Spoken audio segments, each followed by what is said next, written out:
raise you guys up higher.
All right, greetings and salutations, my peeps. I appreciate you guys joining me here from Skool, Facebook, Instagram, YouTube, wherever you're joining me from. I appreciate you being here. Let's get right into it, as Auntie Tab says. All right, let me ask you guys something. Have you ever noticed how some days you feel like amazing, joyful, productive, and then there's other days you're kind of like blah, right? Where it's kind of dreadful, a little heavy, a little slow, just meh. And nothing bad has happened. You just wake up feeling away.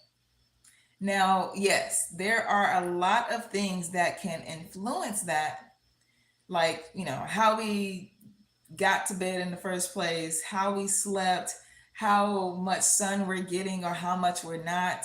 I don't know, our stress levels, all kinds of things, but that's not where I'm going with this.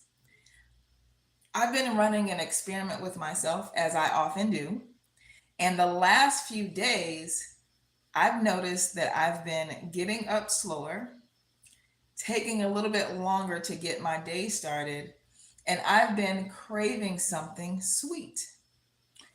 Nothing dramatic has been off in my days or in my life, just a little bit off with my normal days.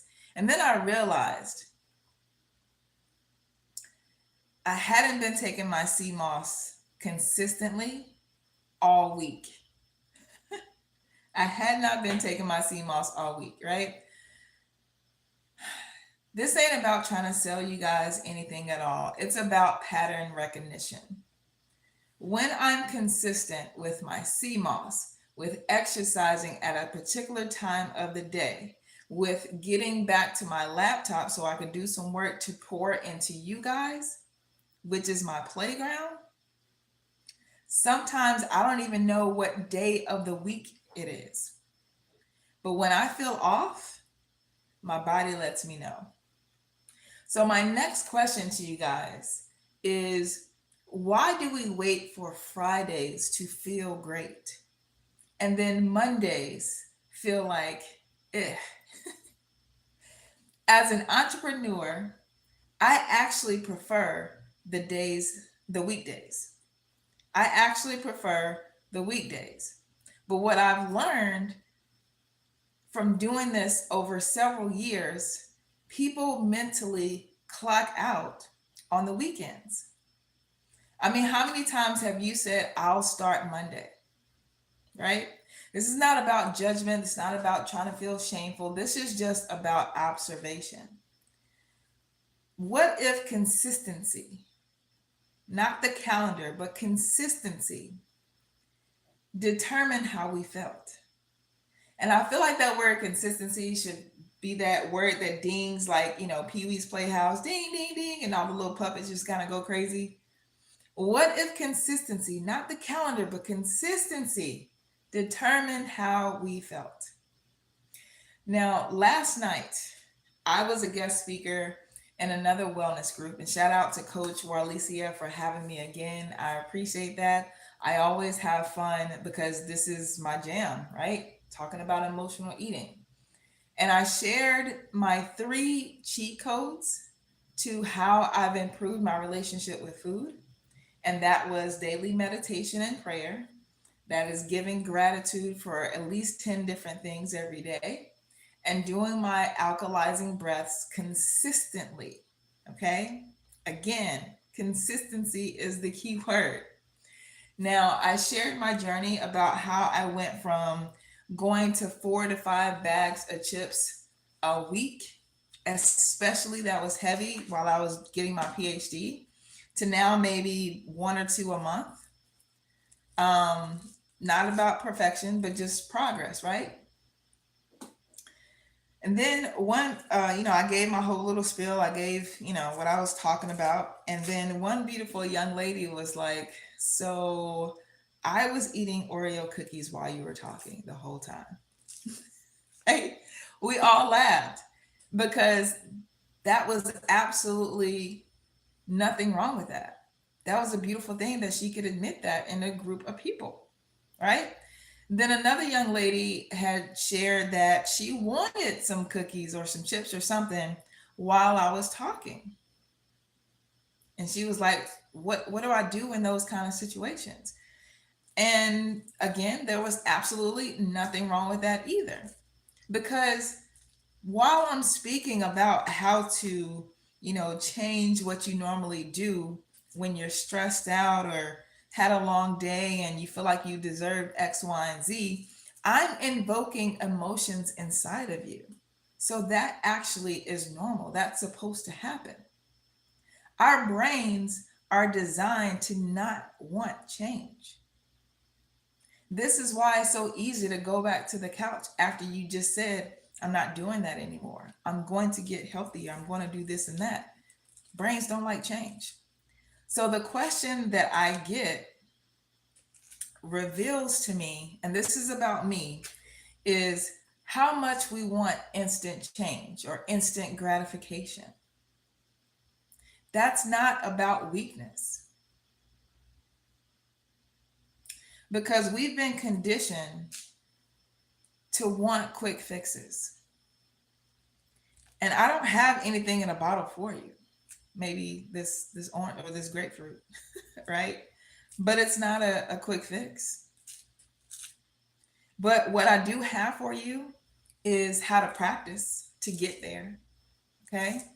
So, being completely vulnerable with you guys, after the call, I was feeling a little bit frustrated because I just felt like I didn't communicate as effectively as I could have.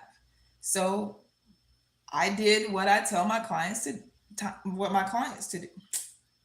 I did what I tell my clients to do because it's what I did to improve my relationship with food. So again, I did my alkalizing breaths. I talked to the creator for about 10 minutes. And as always, what I tell my clients, if you still have that sweet tooth, go ahead and have the cake, Tina. So what did I do? I had the cake, Tina.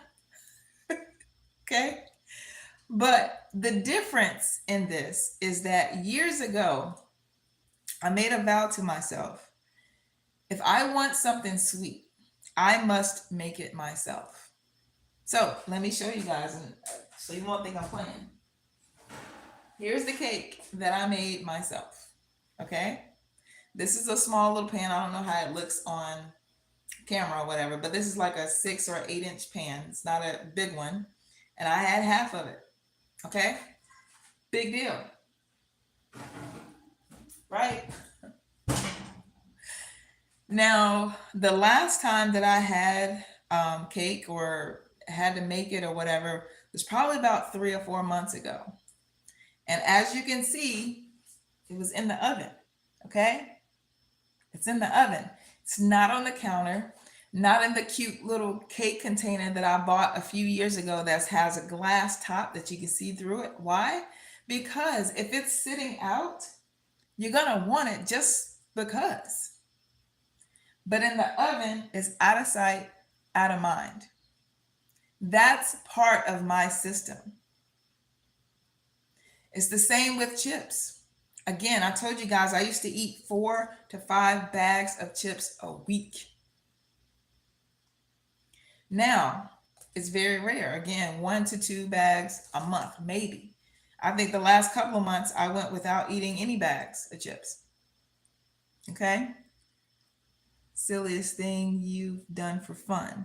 I'll come back to that. I want to stay focused on that. So, uh, with the whole chips thing, when I want something comforting, because usually, if you want something crunchy, salty, and fatty, it tells a story about what's going on emotions wise. So you are a little bit stressed out and you want something comforting. So we go to chips. So the promise I made to myself when I'm feeling a little stressed out, because living this life is not about living perfectly, life be lifing. So I made a vow to myself to make burro banana fries.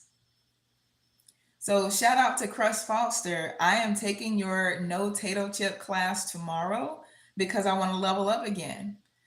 He has a class where he shows you how to make chips but without potatoes. And if you know about potatoes, potatoes are no bueno. All right, but that's not what this chat is about. But basically, I'm ready to level up again. So that's a pattern. That's the pattern that's putting me in toward the direction of what I want to go in.